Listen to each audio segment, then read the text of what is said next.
Hi, everybody. Welcome to another episode of the Roundup. Today, I have a very special guest. He is the director of Memphis Blues from Bugle Corps.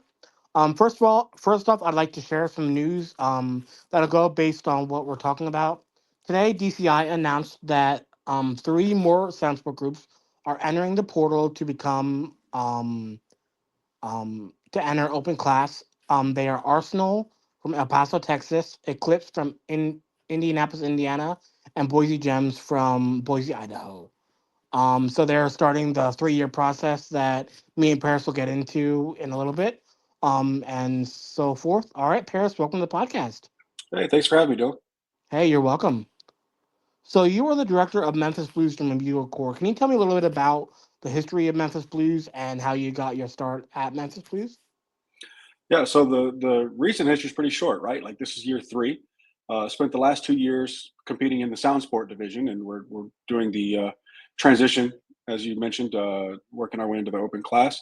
Now, Memphis has a history of drum corps. There was the Memphis Sound in the early 2000s. They competed for a few years. I believe they were open class. I'm not positive. And then if you go all the way back to the 80s, the early 80s, the original Memphis Blues Brass Band, drum and bugle corps. And they have a little bit of a following. In fact, this past summer, I had the pleasure a few times of having people approach me. Hey, I was in the original Memphis Blues, 40 years ago, and they want to tell me their stories. In fact, our founder, Keith Hall, was the drum major for the original Memphis Blues Brass Band Drum Bugle Corps, which is why this is happening. It's a passion project of his to bring back his drum corps. Our executive director, I should say, Keith Hall, if I didn't I don't remember what I said, but yeah, our executive director Keith Hall was an original member of the Memphis Blues and was a drum major conductor, and now he's back bringing it back. Oh, very cool. Okay. So, how did you yourself get involved in Memphis Blues? So I had some history with Keith before. I was the brass caption head for the Music City Drum Bugle Corps, where Keith was also the founder of that drum corps and was the executive director at the time.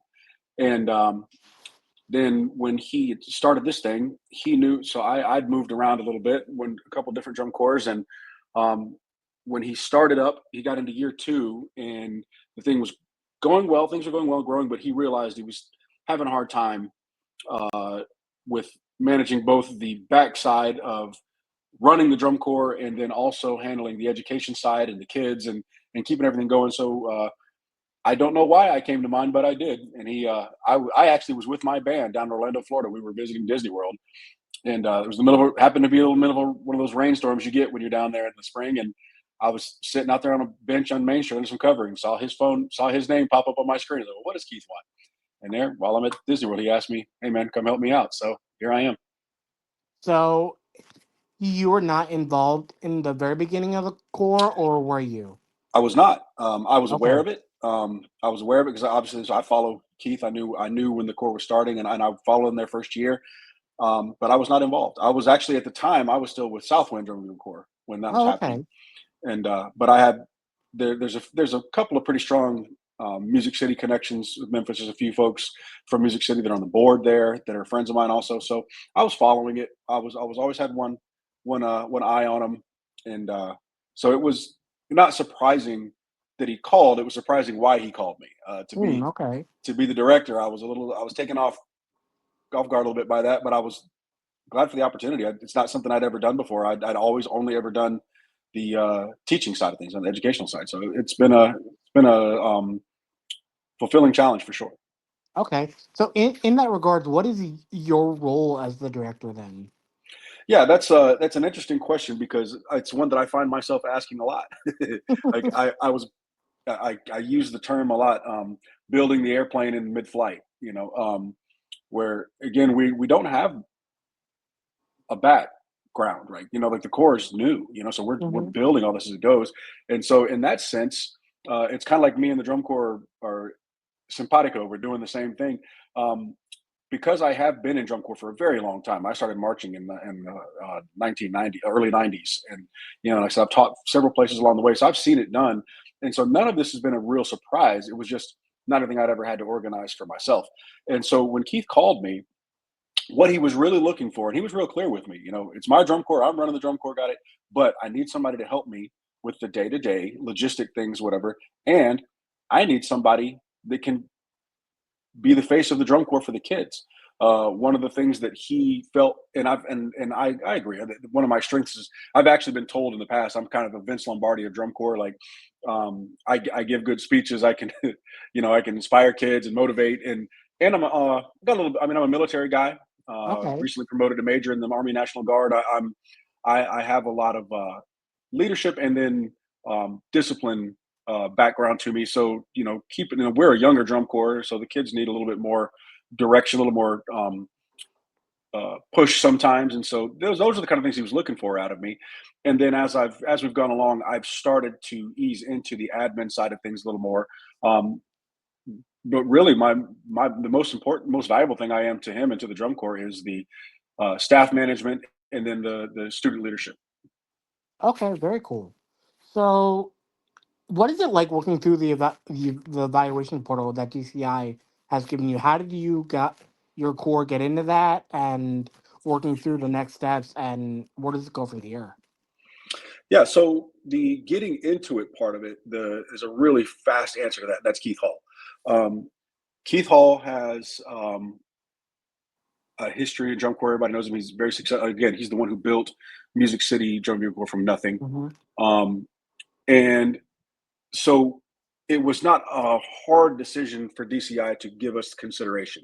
They know that this is a guy with a track record of proven track record of success in building an organization. And so then once they're in, and I witnessed this, when I got to Music City, we were open class, and I watched the process of going from open to world class. And this is a very Okay. similar thing we're dealing with now. And it's not so much calling it a process. I'm not even sure if that's a fair way to call it. It's really just observation. They're watching. Oh, What's the okay. organization doing? How are you doing things? They're looking for stability. They want to Okay. see, some of the stuff. A couple of conversations I've had with individuals, they've been very direct with us about, hey, we need to see some continuity of staff. Finances always matter, Hmm. but it's less about how much money do you have than it is about what plans do you have with that money. You can have all the money in the world if you don't know what you're doing with it. And so what it really comes down to is they want to see, A, are you going to stick around? Is this a viable organization? And B, do you have the structures in place to take care of your kids, take care of the members, the students? That's because at the end of the day, that's why we're all doing this, right? Like, it's to provide that up. You find that 90% of the people that teach or run drum corps marched in drum corps. And so we're doing it for a love of the activity and for a love of what it did for us as members in our life. So now we want to provide that same thing to these members. And so if what DCI wants to see is, are those members going to get the experience that they are signing up for, that they're paying for, that DCI wants to build a reputation for? And so structural stability is probably, I would say, the bottom line that they're looking at. Oh, very cool. So, you guys have been. What is before we get too far? What are the mission and goals of Memphis Blues? You know, right now the goals are to create a stable and survivable drum corps, and then to make sure our kids maximize the experience. We are not wasting a second of our time thinking about competition right now. Is competitiveness part of the process, and is it important to us? Sure. And we believe in the process. If you make the process out front, and that's the most important thing, and the kids are getting the process and the experience that they deserve, su- competitive success will come in time. So honestly, right, the number one goal is putting the best product together we can on the field and creating the absolute best experience for the members. Okay, very cool. So, when it comes to sound sport, how are you guys taking your design process from last year and moving it towards this year? I saw a couple of clips you put out, like in the wee small hours of the morning, the ballad this year. I Mhm. really like that piece, by the way, and Yeah. I'm excited to see hear more about your production as you guys transition from sound sport to open class. Mhm. Yeah. So in the sound sport, again, because you're not in the sound sport, there is a competitive element, but it kind of doesn't matter, right? Like, we're Hmm. we're really not out there to win trophies. We're out there to establish a drum corps and to entertain, and so that's what we designed for. And then of course we're dealing with very small budgets, Hmm. so not a ton of money to do towards soundscaping and microphones and props. We have some of that stuff, but it's very minimal. And so we keep the design very simple. We had themes for sure in the past, did the Spanish show the last couple of years, but wasn't something that you would call a story. Um, and the show was pretty much just designed by conversations between Keith and then the content creators, the drill writers and the music writers. And where this year, for the first time, we hired a program coordinator, Mr. Jeff Gentry, uh, who's a big name in the marching arts, drum corps, and marching band as well, very successful. And so we actually have a design team this year, which is more common process to what everybody has. We do have a concept. We decided on a concept and then some music, and then we're putting visual designs around it, and which is a little bit backwards from what most people do these days. But I think it's appropriate because if you mentioned some of the music we're playing, like Johnny One Note, we do the show is going to be a little bit of a throwback to Okay. what some people would call more traditional drum corps. I don't like that term. I don't think there's anything non-traditional about what we do in drum corps now. Mm-hmm. But I would say it does harken back to the design elements maybe you would have seen in the G Bugle days. Oh, nice. Um, Okay. so we'll leave it at that without giving away too much. But I do think that it's going to be a show that we're going to have the modern design elements that's going to help us be competitive and is going to be checking all the boxes for modern things. But we're going to have some stuff in there too that the more drum corps, again, G Bugle traditionalists are going to be able to put their finger on and go, I recognize that, I like that. Okay, cool. Um, what are your personal goals for the your goals as the director for this coming year? Yeah, that's honestly, and and I may be biting off more than I'm chewing here this year. Continuing in my role as the core director, and I'm also taking over the brass program. I'll be the brass caption head this year. Okay. Garrett, who was our brass caption head last year, did a wonderful job, and I tried like all I could to get him to stick around. And he is going to stay on the staff with us. He's going to help us out, but he just uh, running the program wasn't something viable for him anymore. So we're going to try to just continue the work he was already doing and keep that thing online. So being more involved in the education and design and rehearsal process this year, I think actually it will make me busier. I think it'll make me more successful, honestly, as a director, a little bit more tied into the fiber of what the kids are doing every day. If you were asking me the goal, I think it goes back to what we said earlier. Make sure we're putting the best product on the field, and I ultimately take responsibility for that. And Okay. then also making sure the core experience is the best, and that's absolutely on my plate. Are they getting fed on time and the right things, and is the nutrition program being thought through, is the medical plan thought through, or we're not doing this, we're not winging this day to day. Everything that those members could possibly need has been thought through and provided for, and that's on me.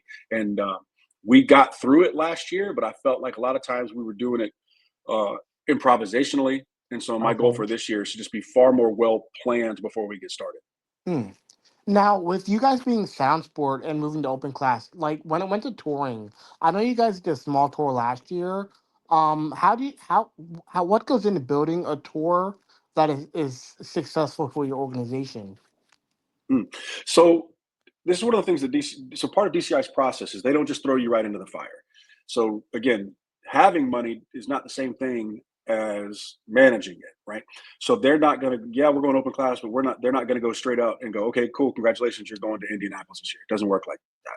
So we're still only going to have a 2 week tour this year, which has got some positives. It's going to help us keep our members' dues very low.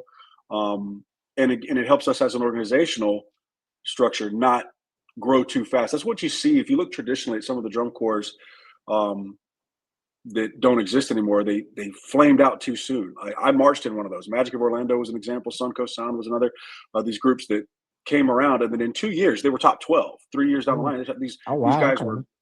blazing hot right away, and then 10 years later they're gone. Mm-hmm. They didn't have a chance to build a good scaffolding before they were climbing to the skyscraper level. So DCI has kind of got a process that kind of save us from ourselves, I guess is a way to say that. Oh, So okay. again, another small tour this year. The cost of touring has gotten exponentially more expensive Mm-hmm. with the fuel prices, and so that's probably the biggest consideration when we is how are we going to pay for these fuel surcharges and whatnot. And so making sure that we have thought that through and play. And so for this year, we're kind of thankful for the smaller tour. Because there is the question you asked. There is a ton that goes into it that I don't think the casual fan and even a lot of people that march or even teach drum corps even are aware of. Like when you Okay. when you start getting into not just having food and but in a nutritional plan for the tour, but who's going to cook that every day? Who's going to shop for that every day? What are your what day? Because there's some things you can't keep for very long. You have to get it, and it has to be used within 48 hours. Who's planning that? Where are you picking that stuff up from? Who's going? You're going looking at the tour of the stops. What are your routes? Where can you pick things up? Where can you have things delivered? Um, just the food part of it alone can be overwhelming if you're looking at it in a whole. And instead of breaking it down, and then you add things like medical support and then staff like you need to have as many as 10 to 15. When I marched 40 years ago almost, they only had sometimes 3 or 4 total staff on the road, where now you'll have that per caption. Oh um, wow. Okay. so managing and scheduling staff and people in and out of tour. You got people that we might be on tour somewhere in Georgia and I got a staff member coming from California. We got to manage getting them to Georgia, getting them from the airport, getting them to where we are. There's a lot of detail that goes into it, and that's just Okay. for us for a 2 week tour. Imagine now, Carolina Crown of Blue Devils who are coming from California, those kind of tours. It's a massive undertaking. Yeah. So when it comes to like picking the specific shows, how does that work? Because I've always been curious about like I know DCI comes up with a general schedule, and then how does it go about picking what shows you're going to, and how does all that work? So there's definitely a regional element. They try to do their best to minimize the amount of travel each corps has to do, which again for the West Coast groups is almost impossible, right? Mm-hmm. But they do try to, it's a, when my years of Music City, we tended to stay on the East Coast, south to East Coast. We didn't go much further west than Ohio. There were years like Magic one year went all the way out to Denver. That was very rare. You didn't see that a whole lot. So they keep it as regional as possible. That helps out a lot. With smaller groups like us, again, minimal touring. We're like I said, we're only doing a 2 week tour, but even like most open class corps, even the ones that are going to Indianapolis, they're going to start 2 to 3, sometimes 4 weeks later than the world class corps as well. Um, and then there's an economics involved in it. At the end of the day, DCI's job is to sell shows. Like that's how Mm-hmm. they stay viable. They have to make money. Well, people will come to see the Memphis Blues, but a lot more people are going to come to watch the Boston Crusaders, right? So those groups, those top 8 to 10 group, they're getting scheduled first. They're getting the choice, right? They're getting a little more choices and then the smaller groups are getting plugged in where needed. And while DCI, I'm sure, would love to have 15, 20 drum corps at every show, that show may only be able to pay for 6, you know, um, and then they'll get the 6 they can pay for, and then sprinkle a couple of sound sport corps in because sound sport corps don't get paid. Oh, okay. So there's several elements that go into it. The drum corps have some say so, but not as much as you might think. And again, Okay. the bigger of a draw you are, the more, and that's logical. That's not something that the smaller corps get mad about. It makes sense. Like it helps us out. When I see, like when we go to a show in Arkansas and I see Carolina Crown and Boston Crusaders, and great, great. That means there's gonna be butts in the seats. That's good for us. Yeah, that's awesome. That's really cool. So, are you planning to go out to Indy next year then? When you if you get into open class? Yeah, we don't want to put the cart before the horse. That's going to be a large part of the DCI. If they like what they see out of us this year, and we're doing things the way they want us to do, then that's a conversation we're open to. We'd like to have. Like obviously, that the goal is to eventually be a full touring organization, and once we've built the infrastructure that can handle it, we're all for it. If that's next year, great. If Okay. not, again, we're worried about this year right now. Yeah, exactly. Now, when it comes to like since you're having a 2 week tour, does it do you do like other groups do with their move-ins and do all that, or are you just like weekend only since you're in sound sport, or how does that work? Yeah, it's a great question. So it is more like the traditional model. Like, so you get your DCA. We're now the all age corps that only do Hmm. weekends, and then some sound sport corps are doing that because they tend to compete more with the uh, all age groups, where we're more of a traditional drum corps. We we'll have fewer camps. That's the one place where we are still leaders in the winter camps. We have like so we'll have our audition camp coming up, and then what we do in the spring, especially in modern days where so many kids are involved in indoor. Even some of the bigger corps are not really doing full camps in March and April. So, but we don't. We last year didn't even attempt camps in February, March, and April, and I don't know that we will this year. But we Oh, do okay. have a normal move-ins where, like Cavaliers, Phantom Regiments, they might do 4 weeks. We'll do three. You Oh, know, so okay. but because at the end of the day, we still have to put on a 12-minute, on and off production, Mm-hmm. and it takes just as much time for us to do that as it does them. So we still need a full camp to put the show on the field. Okay, very cool. What is the rehearsal schedule like for you guys? Like, say I'm coming in, what should I expect for the rehearsals? Yeah. So on a typical day, we're drum corps now. We're so much smarter now about the professional athletes now use the term load management. I can remember in the '90s where we would get up, we'd start rehearsal at 7 o'clock in the morning. We'd do 30 minutes for lunch, we'd do 30 minutes for dinner, and we rehearse until 11 o'clock at night. And it was maximum efficiency, right? The more reps we can get, work, work, work, work, work. But what we weren't really seeing back then is the toll that was taken on us, both physically and mentally, just mental fatigue. And so we were really less productive than we really thought we were being. So now we'll go a little bit later start. We usually don't start until 8. We'll get them up to 7, have breakfast, and then we'll do like an 8 o'clock stretch block and start getting into a visual by 9 o'clock. So, we're doing 3 to 3.5 hours of visual in the morning, full hour lunch, and then into the summer when it starts getting hotter, we might even do an hour and a half to 2 hours lunch if we think the kids are going to need a little more rest. Um, or if it's a hotter part of the day, just get some more. We're really focused on recovery. That's part of the reason why we take our nutrition program very seriously. We feed our kids very well because it's all about recovery. We want to keep them physically primed every single day, and so then we'll do again our normal 3.5 hour block in the afternoon for their usually would be in the sectionals, and then an hour dinner, and then we try to end our uh, physical like instructional part of the rehearsals early enough that we have cleared the field, had core meetings and everything by 10 o'clock. So Okay. that then by the time they've showered, lights out at 11, they've all got minimum 8 hours available of downtime. Um, and then within those blocks, we're pretty much what you're going to expect to see at any drum corps rehearsal. The visual block, they're going to do marching fundamentals for a good part of it, movement fundamentals. Ballet is a big part of what we do now. Plyometric exercises and things like that to get the kids more athletic and moving to getting these non-traditional movements that we use in drum corps now.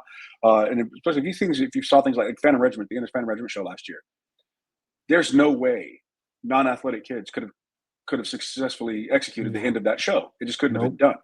So we're starting to train them more like athletes now.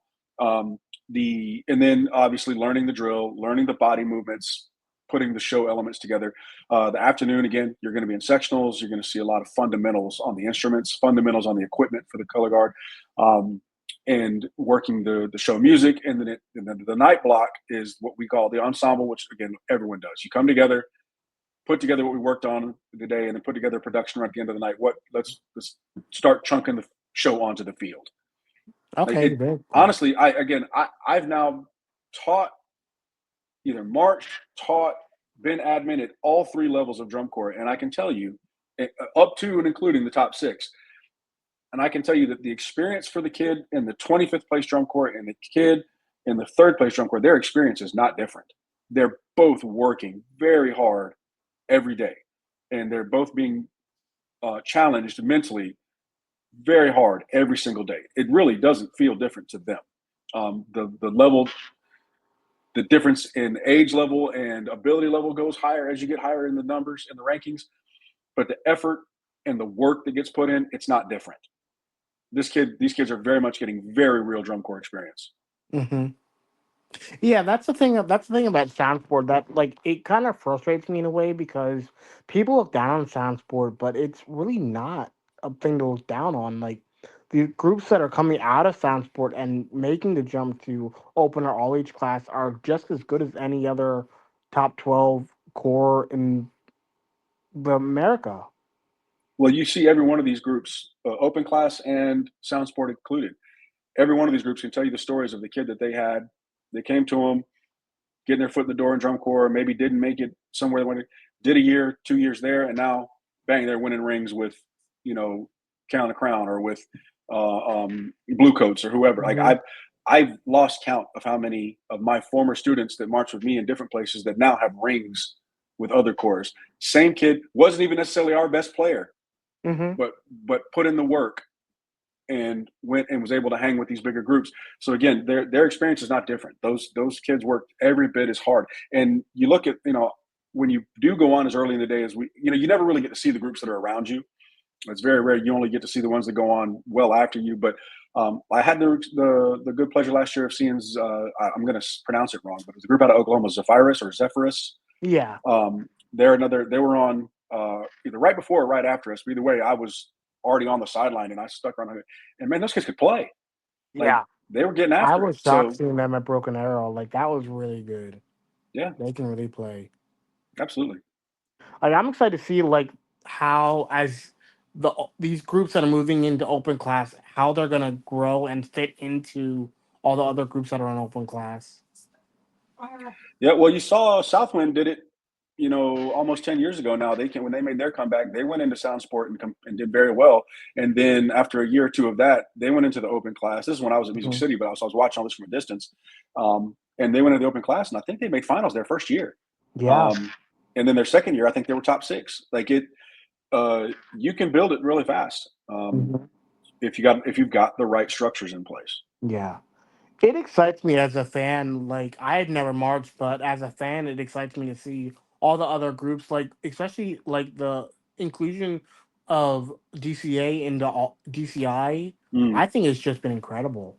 I Yeah, and if really you watched do. finals last year, there were Oh, some really good groups coming out of that division.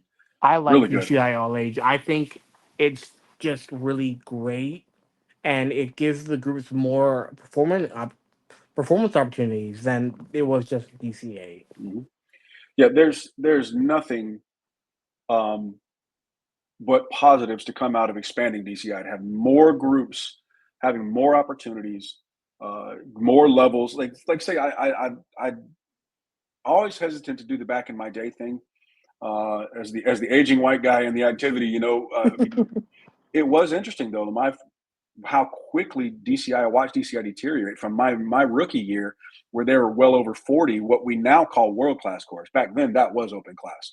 Okay. But they were well over 40, and then they had the division A90 and the A60. Those are the court like the Blue Stars used to dominate that A60. Southwind and Carolina Crown used to dominate A90, and there were three really strong divisions that were but they were like said they were 40, like of course like Black Gold and the Marauders and these groups that don't exist anymore, the Glassman, Magic, Suncoast Sound. And now we're down to I think 18 or 19 world class cores.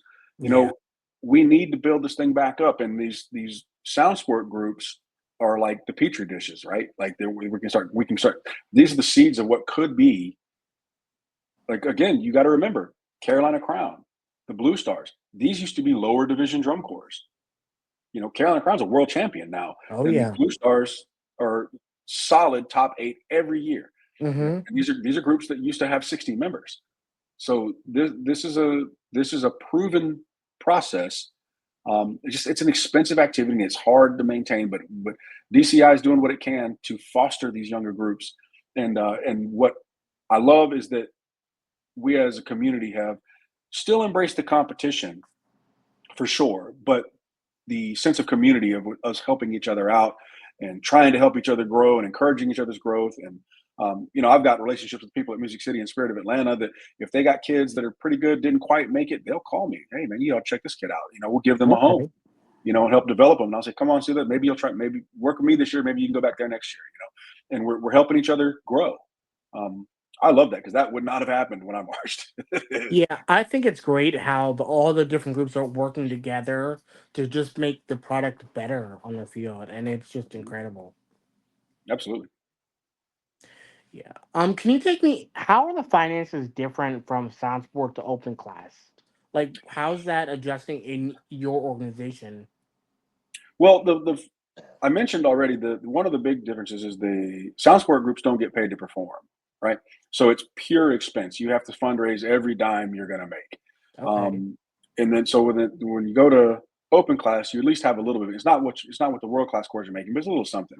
Mm-hmm. And then the shorter tour helps a lot. Like I said, I mean, our member dues at Memphis Blues are only $2,000, Okay. where you know the world class groups are cracking five now. 6,000. Yeah. Yeah. I know So Boston did six, I think, this is it year. up to six now? So there you go. So we're able to make it a much more affordable at the member level. And for somebody that's still in high school, and is trying to get their foot in the like they probably don't even have the full summer. They probably can't. Like, I'm a high school band director. We start band camp like July the 8th or 9th Oh, really? next Wow. year. Okay. So now our school personally, if we got kids in March Drum Corps, they have to miss band camp. Okay, I'm okay with it. Yeah. But not every band director feels that way. Mm-hmm. So that also, by having the shortened tour, that creates opportunities for more kids that can go try that out and not have to miss their opportunities for the things in the school that year. Um, the shortened tour also means lower fuel costs, less food to buy, less housing to pay for. Um, as you add tour, you do add income, but you also greatly add to your expenses. Mm-hmm. You got to pay the staff that much longer. Most drum corps pay the staff on a by day basis. How many days are you on the road? Well, if that number doubles, that's not hard to do the math on that. Um, the I saw I won't divulge his name, but a friend of mine who is a corps director of a top 12 corps shared with me a document, and long and the short of it, the bigger corps are spending about $30,000 a week just on staff. Oh my gosh. That's not just educational staff; that's everybody. That's pad Okay. man, truck drivers, but yeah, $30,000 a week just to stay on staff. That's not feeding anyone. That's not putting gas in the buses. That's not paying, whatever rental charges on equipment.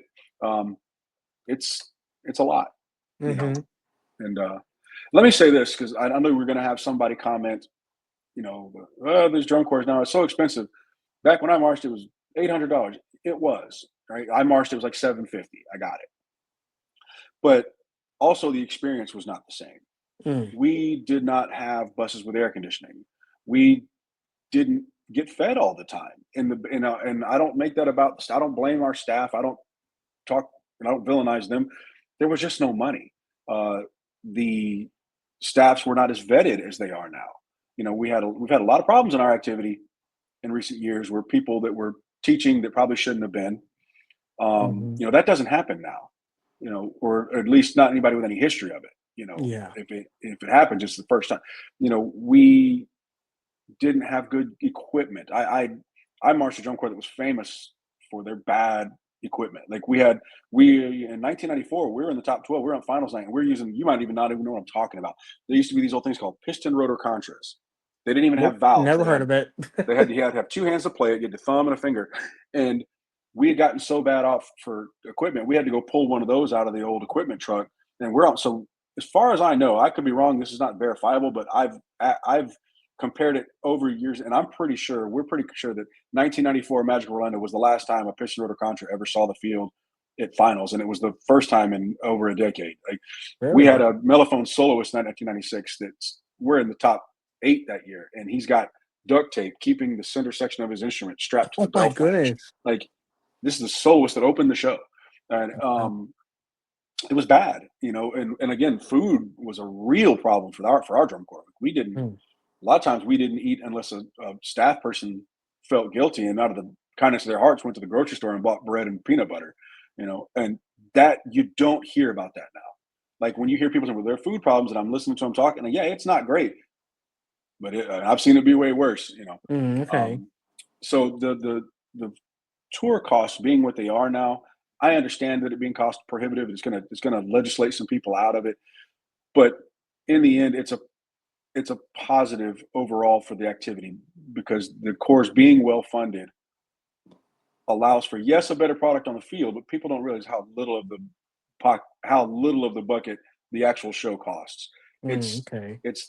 it's good, well trained, proper staff, good equipment, good living conditions, and good food. And another thing that didn't exist when I marched, medical staff. That doesn't Mhm. come for free, and it's oh so important.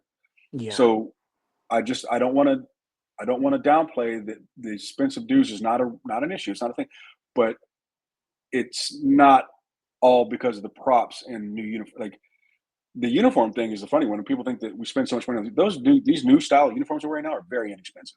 40 Really? fifty Okay. dollars a person sometimes. They're old Oh, those old wool things I used to wear, like those things could be hundreds of dollars a piece. So the changing uniforms every year now is actually not expensive. really? Uh, Okay. yeah. How does the UDB partnership work? Does DCI pay for that, or do you use as a core pay No, for we it? do it at the core level. Each core, Oh, not okay. I assume every core does it. Anybody that doesn't, I don't know what you're doing. It's a great tool. I do still. I wish that we would still have dot books as a supplement. I thought those were good because by being forced to write all my dots down, it helped me memorize them. By Mm-hmm. being forced to write all those little notes in on myself instead of just reading it, it committed it to memory a little better. It made it more. But the idea that everybody's going to have their mobile device now, and the idea that and because of the device, not only is it going to give me my dots, it's going to show me my pathways. It can even tell me my step sizes I should be using, but it's got animations in there so I can see sunk up with the music what it is that it's going to look like and how it's going to work. And they can put individual notes in there. I can even go in and upload PDFs of my music on there and have that sunk up so that like all my page numbers and my drill numbers, like measure numbers and drill numbers, are sunk up. It's a really good tool. You just got to watch for it because you do have one or two every now and then. You look out there and you're going, all right, check your dots, and they're looking at the phone and I'm going, hey, UDB doesn't work that way. So yeah, obviously they were texting or something. It does happen, but it's not that big of a problem. And then it's the best thing for me coming from the old school. Now the young folks don't understand the struggle of this. If there's a drill rewrite, that the person can go on their computer, finish the drill rewrite, hit a button, and now everybody has it. Instead of the old days where they had it, now they got to find somewhere to fax that thing to wherever we are on the road. Somebody has to go out and get 150 photocopies for the staff and the people on the field to go out and put in their binders, and now everybody has that could take a process that could take days. Where now, whenever there's a drill right, everybody has it instantly. It's a great tool. I'm crazy it didn't come sooner. Yeah, that's crazy. In my high school, I graduated in 2013, and I use a paper dot, so I'm sure this changed the name of the game 100%. Big time. What are some important dates as we're moving towards audition season for the this year? Yeah. So as that goes, our audition is actually going to be next. Our first camp, our audition camp is next weekend. The I'm drawing a blank on the date, so that's the 14th, 15th. Is that right? Yeah, I 14th think. and 15th. For more information on that, they can go to memphisbluesdc.org, or they can find us on Facebook at Memphis Blues, and obviously we have all the details posted there. Um, Training camp is going to start for us this year on June 7th. Okay. The location for that is still obviously to be determined. We think we know, but don't want to put it out yet because we don't know.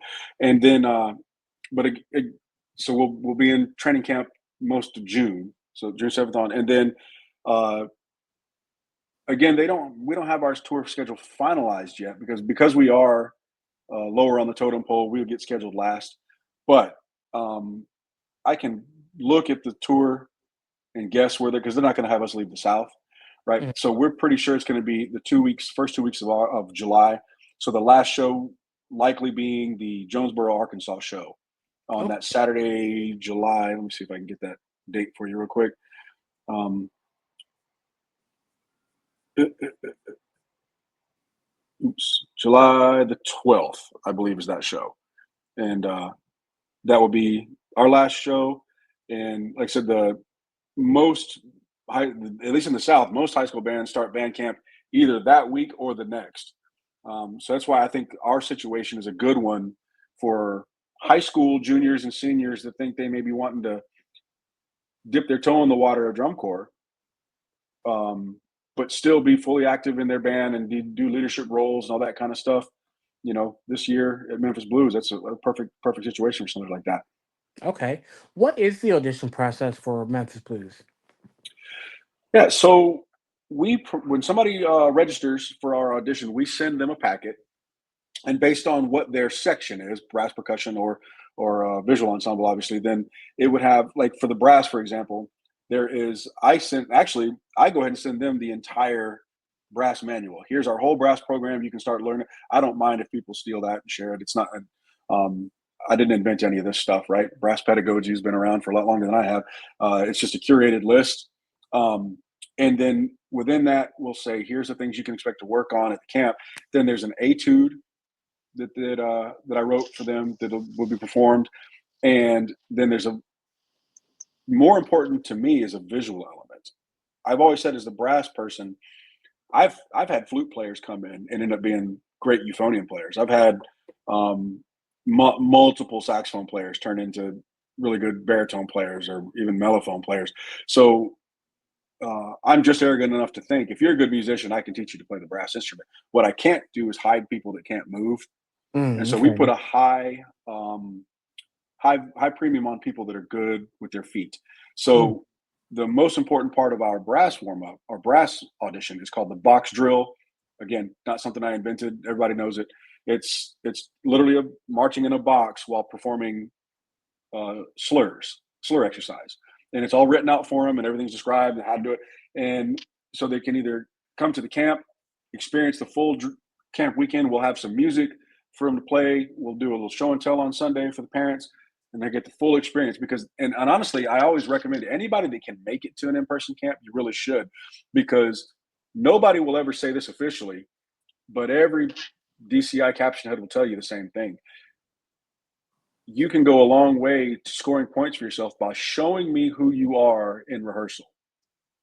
Because somebody that might be on the bubble in terms of their talent, like, they kind of got it, but there's some things that can be worked on, and then there's three other people the same way.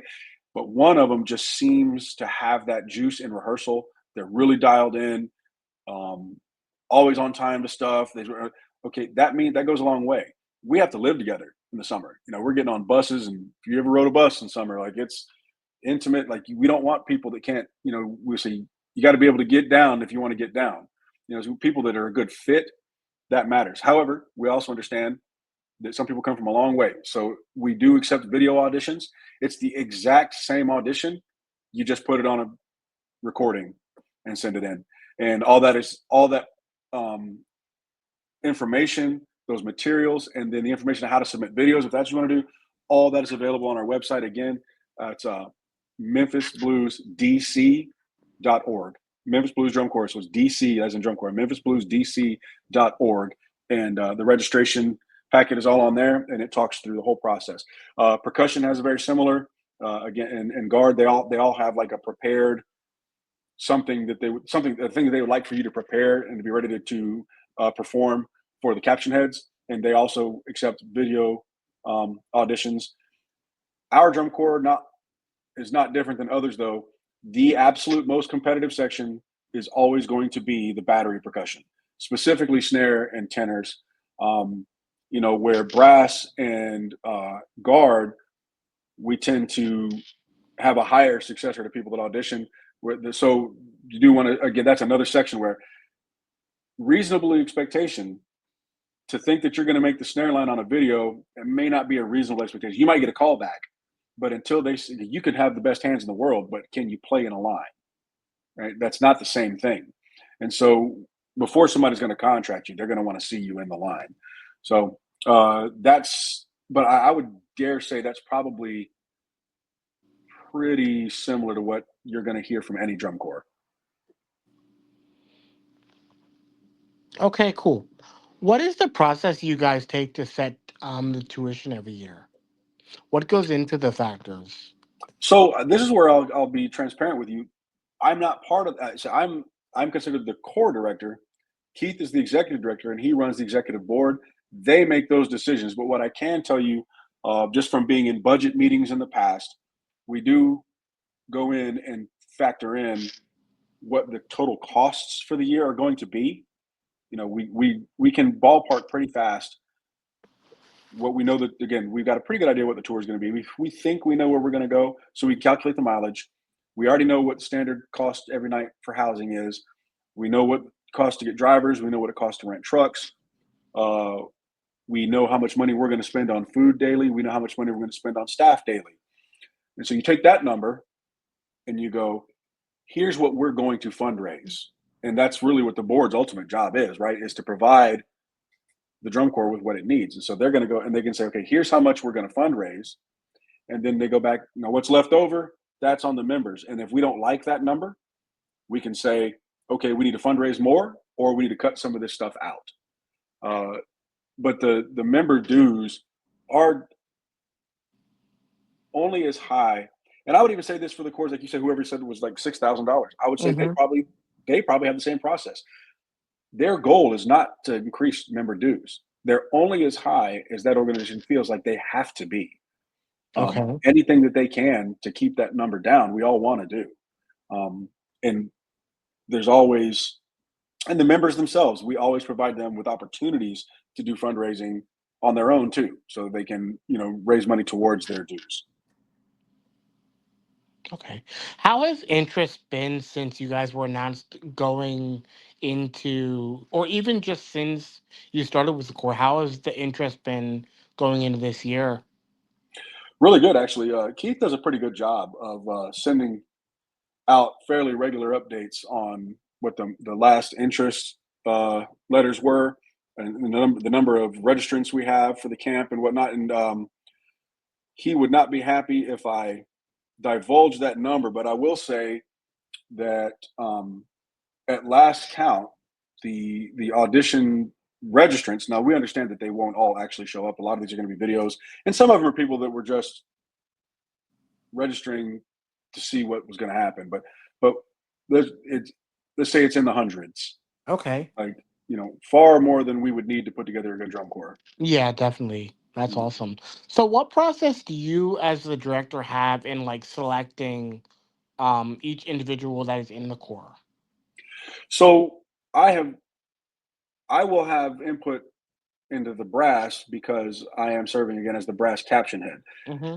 The guard, the percussion, and the guard and percussion and the front ensemble, zero. Uh, Okay. I don't tell even the brass staff that I hire to come in. If I hire somebody to come in and be the baritone tech, I'm not going to tell you how to do your job. I'm going to provide you with expectations and desired outcomes, and I'll even give you. There will be lists. Here are the things I expect to see done today, but I'm not going to tell somebody how to do it. It makes no sense to hire a quality person and then tell them how to do their job.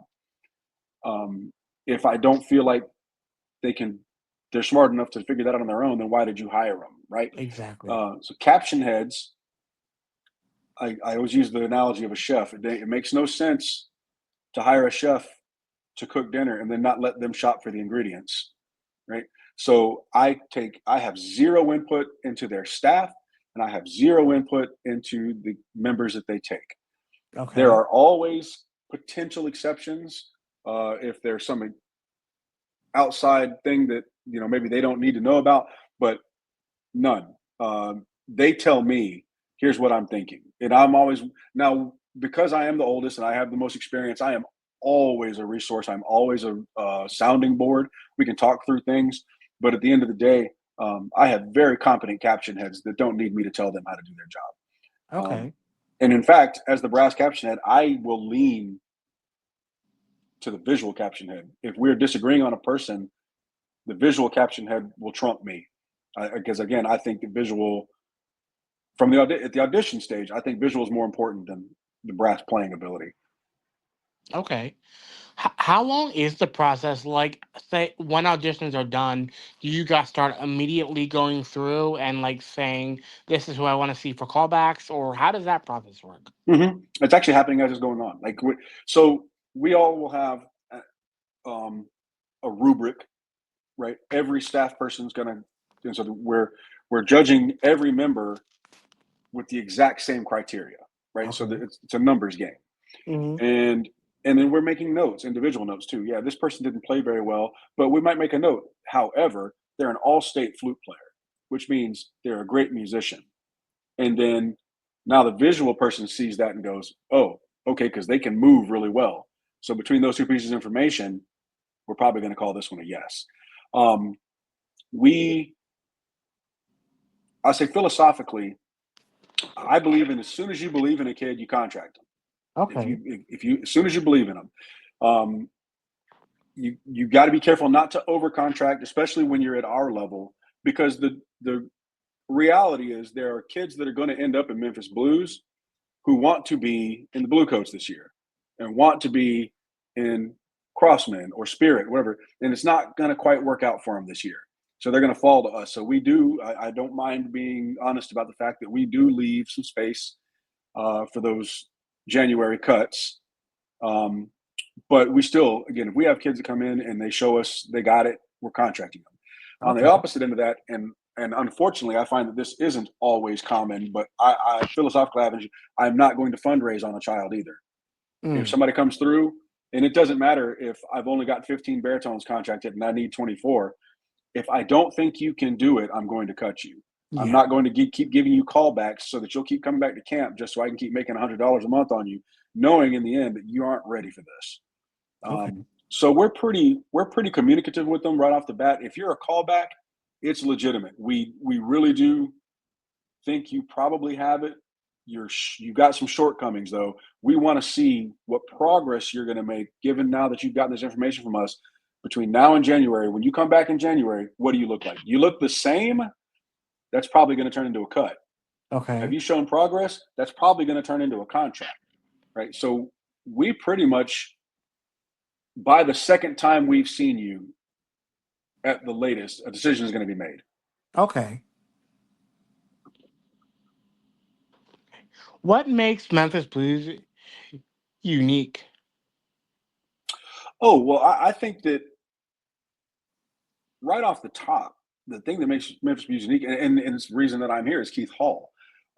I think Keith Hall has just got this very unique way of even looking at drum corps, both from a design standpoint and from, again, here's a guy who puts all of his own personal time, effort, money into building this drum corps and genuinely doesn't care about competition, right? It's about the experience of the drum corps itself, and he does have um, some, I think, what I think are very cool old school design ideas, and so we get to, but with modern visual elements, and I think that we get some pretty cool design outcomes in that you have things that seem to people of, you know, now we're so far removed from the 80s and 90s now that when you see design elements like that, it feels cool and new again because it's just so different. Um, and then like I said, we do cater a little bit better to a younger group of kids. Like if it's something, we do have college kids also, but a younger group that maybe can't do the full tour. We're providing a pretty good experience for them. Meanwhile, we've still got world class staff and people that have literally been either marched in or taught or both at the top 12 level. So you're getting provided this literal world class staff with the small drum corps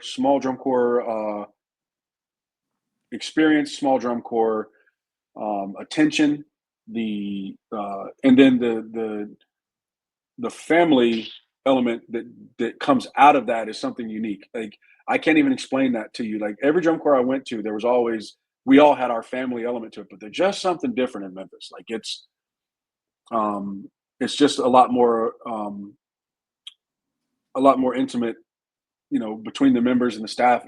It's a really cool experience. And then being in Memphis is just really, if you've never been to the city, it's a cool kind of eclectic little city, and it's like a geographical oddity. Like it's 5 hours from everywhere. Like if you live in Ohio or you live in Florida or you live in Texas, you can get to Memphis for a camp. It's not that, so it's convenient.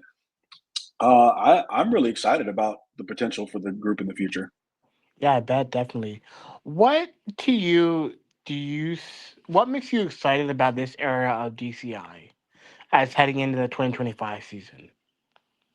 Oh, I think every year I get real excited about what's going to be the thing nobody saw coming. Is we get that every year. There's always I go back to back in my day doing this thing. I'll never forget the world's reaction to Star of Indiana in 1993. I'll never forget the world's reaction to the Blue Devils in 1994, and then Phantom Regiment in 1996, and then the list goes on. The Cavaliers in 2002, right, and the Bluecoats in 2016. There's every year there's something that nobody saw coming, and so Mm, and a lot of times it's the Blue Devil. Scott Chandler with the Blue Devils is so smart, and so I just have so much admiration for the designers of this activity and the Michael Rayfords of the world with the Blue Coats, that these guys that they guys and girls that they have these ideas that you just know they came from some crazy place that when they said it out loud the first time they thought there's no way it would actually happen, but they made it happen. And then the fearlessness of drum corps members to continue to not have any doubt that they're going to do these crazy ideas and they're going to make them happen. The level of musicianship, the way that continues to improve year on year. Like there's been a baritone soloist every year, it seems like, since like 2018 that gets out there and plays. The Phantom Regiment had one this past year, and you're just like your mouth is agape. He's like, how old is that dude? Like, what is happening? How is he that good? There's just my absolute favorite thing about drum corps is every year sitting and watching these amazing performances and getting lost in it for a minute to the point that you forget these are kids. yes. These are not professionals. These are 19, 20, sometimes 14, 15-year olds. And it's amazing. And as a person who did it, you just have such a high appreciation for the work and the dedication and the pain it took to get to that. And it's my favorite thing every year. It's what's the new level? What's the Mm, next level we're going to push it to? And yeah. I can't wait for it. If you watched BOA this year, you even starting to see it there.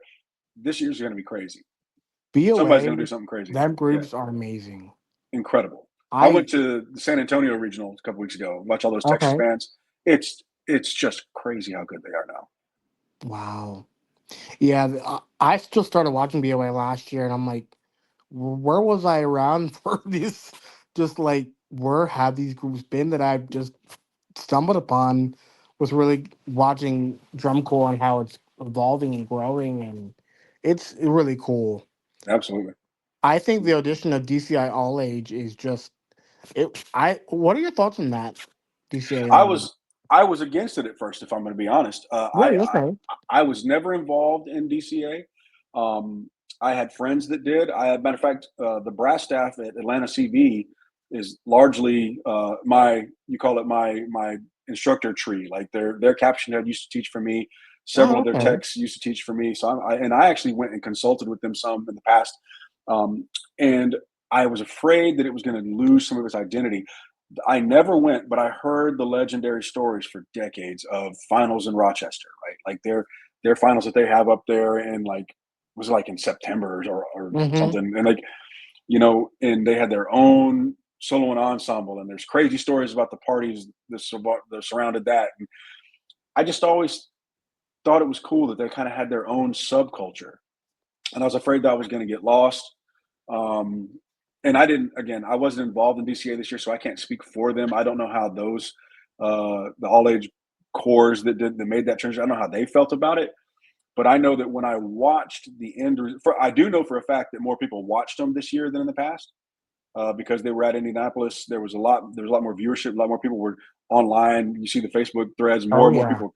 Never seen so many people commenting on DCI slash all age cores before. But I know the quality, particularly like that top 6 or 7 groups. I was like, there were there were 3 or 4 in there that could have legitimately competed at the top of the open class Yeah. in the junior core level. Like the quality of those groups is really good. And so, maybe the joint with DCI added some legitimacy to it. It definitely added more eyes to it, and that's never a bad thing. Yeah, I think it's great. I'm excited to see where DCI All Age goes this year in the second year of everything. Yeah, yeah, it'll be interesting to see. Yeah. Any closing thoughts before we end the podcast tonight? I just want to say, thank you, Dylan, for having me on. Of It's course. an honor to be asked, and it's an honor to have to be representing Memphis Blues. Like you said, I'm very excited about the upcoming season. As you mentioned, we started teasing some of the music, not giving away too much, but excited about the show. I think it's going to be a lot of fun. I think we're going to be a crowd favorite again this year, Cool. and I guarantee you, the any members that want to come be part of what we're doing, I can promise you, you're going to work hard, and it's going to be the hardest thing you're ever going to love doing, and it's going to be an experience. And come and get on the ground floor of something that's going to blow up. That's awesome. Thank you, Paris, so much, and I wish your group the best of luck this year and as you head into auditions. And this is great. Thank you so much. Thank you so much, Dylan. Appreciate it. Have a great night. You too.